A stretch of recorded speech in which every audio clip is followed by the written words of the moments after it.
per day for his work. The Prime Minister's office has been contacted for comment.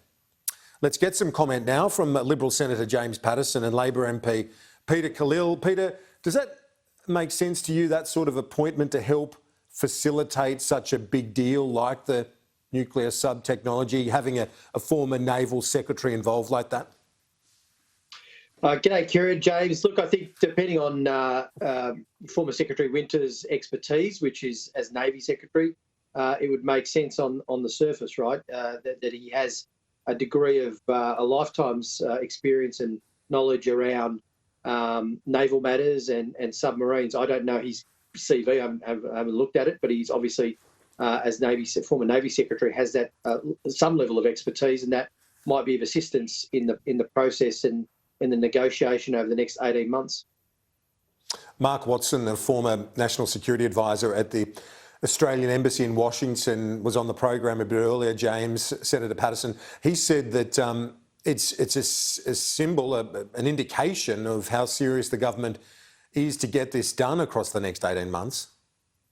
That's right, Kieran. I mean, Don Winter's exactly the kind of person that you would want as we embark on this ambitious multi-decade project on behalf of Australia.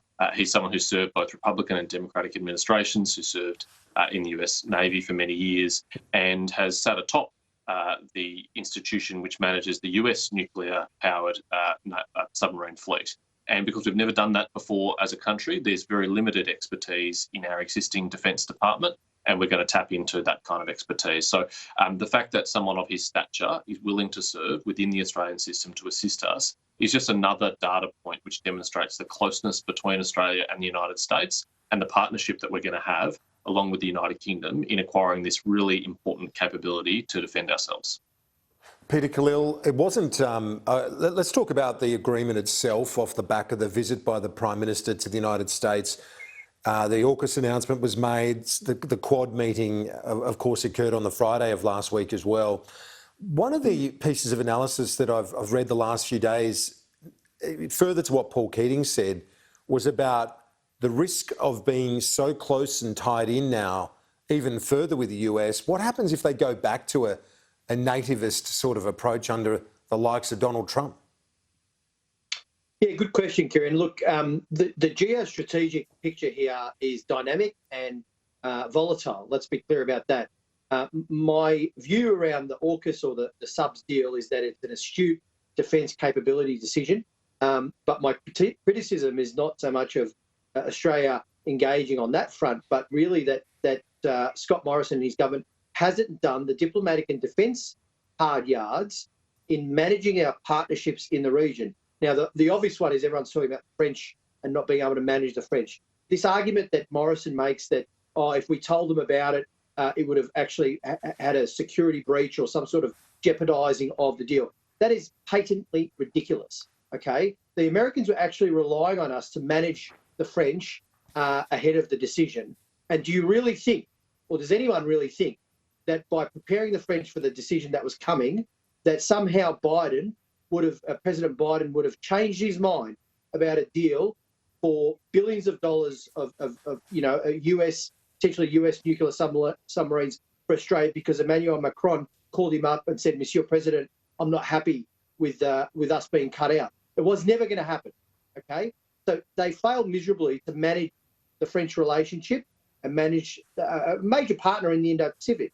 And also the management of other relationships in the region, Indonesia, Malaysia, Japan, South Korea, and so on. Despite the insipid defence of some form of multilateralism made by Maurice Payne in today's papers, they have not done the diplomatic hard yards both on diplomacy and defence because we need multiple relationships in the region to actually provide that strategic counterweight to prop up the rules-based order going forward over the next couple of decades. James Paterson, a team of officials is going to Jakarta to provide more detail. Just to make one reference to what Peter Khalil alluded to there, Indonesia is such an important partner in our region, on our doorstep. It's often overlooked, but was this the case again of Australia overlooking the importance of Jakarta and Indonesia to our future? Oh, Kieran, there's no question that Indonesia is an incredibly important partner. And in fact, Australia's acquisition of this capability will help not just defend our own interests and our own values in the region, but the interests and values of our partners and our friends in the region, Indonesia included. I have to say, Kieran, I'm surprised that someone of Peter's experience doesn't understand the need for tight operational security when you're negotiating a highly sensitive multilateral agreement like AUKUS, which involves technology transfer of the most sensitive nature, which the United States has never entered into other than with the United Kingdom, and that was 50 years ago. We've seen since the announcement how strong the French reaction has been, and we saw when the Prime Minister was doing his briefing the evening before the announcement, how it immediately leaked to the media. Can you imagine if weeks or months or even further before that, while it was still being negotiated, while it was not yet finalised, if we had briefed anyone else outside that tight circle, it would have immediately leaked and it could have jeopardised that deal and with it our national interests. And it would have been a grossly irresponsible thing to do. That's a simplistic argument, James. I wasn't saying that we had to brief the French on all the details of the deal. In fact, the opposite. We're talking about managing a decision which relates to them without providing details about the US or the AUKUS deal particularly, but the fact that there is real issues. There were real issues with Naval Group and the contracts with the French. And that could have been done in a much better way. In fact, 5 months ago, I was making this argument on this program about the fact that we had a $90 billion blowout, a $40 billion blowout on the project, delays, mismanagement, uncertainty around Australian jobs, and we should look at other options. That should have been no surprise to the French, and those discussions were not had. Yeah, you did make that point in your defence a couple of months ago before AUKUS was born. James Paterson, we're seeing this interesting situation at the moment now. The Prime Minister is under pressure from not just the likes of Joe Biden and Boris Johnson, but your own colleagues in the Parliament, in the Liberal Party that is, to take further steps, not the least of which the Treasurer Josh Frydenberg, when he gave that speech on Friday of last week about the markets moving on this issue, and yet you're seeing jibes from cabinet ministers. Bridget McKenzie today having a crack at Josh Frydenberg, saying it's easy from Kooyong to have that view. Where's the government at on this? It seems quite divided at an important time. Kieran, I absolutely understand and respect the passion that the National Party and Senator McKenzie have for fighting for their people.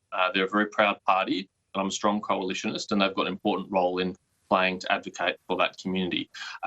We've got a higher burden, I think, as Liberals, which is to advocate in the national interest for the whole country and to take into consideration both the city and the country, both regional and urban areas, because we represent all of those communities under the Liberal banner.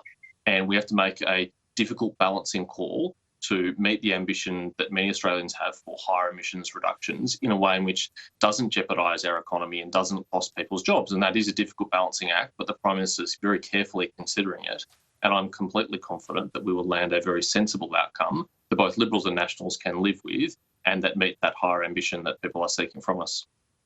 Peter Khalil, do you think there's a quid pro quo here as well with AUKUS being announced, that the Biden administration, John Kerry was there at that one-on-one with the Prime Minister, that they've said, OK, we'll share this technology and so on. I'm not saying it'll be done one for one, but there'd be a fair bit of heat on the Prime Minister to move on that now internationally. Yeah, look, Kieran, I mean, it looks like from some of the reports that Prime Minister Morrison is not going to attend COP26, and rather than engaging with our major partners and allies and the global community around, making a commitment to net zero and all the other important elements of this conference, he might be staying at home to manage, maybe yelling at the kids in his Liberal and National Party rooms who keep fighting over whether to accept what everyone else around the world has largely accepted, and that is a commitment to net zero emissions. It's a bit of an embarrassment, frankly. And James says, I'm sure we're going to land. You've had 8 years and you haven't landed on an energy policy or a climate change policy, and you've been tearing yourselves apart in your party rooms on this issue every day. So, I mean, seriously, if past behaviour is an indication of future behaviour, I'm not very confident that the National Party and the Liberal Party will get their act together before November. And it's a crying shame because we should be there. Peter, internal debate about climate policy is the last thing we'll be taking lessons to from the Labor Party. I mean, you have written the book on internal discontent on climate policy.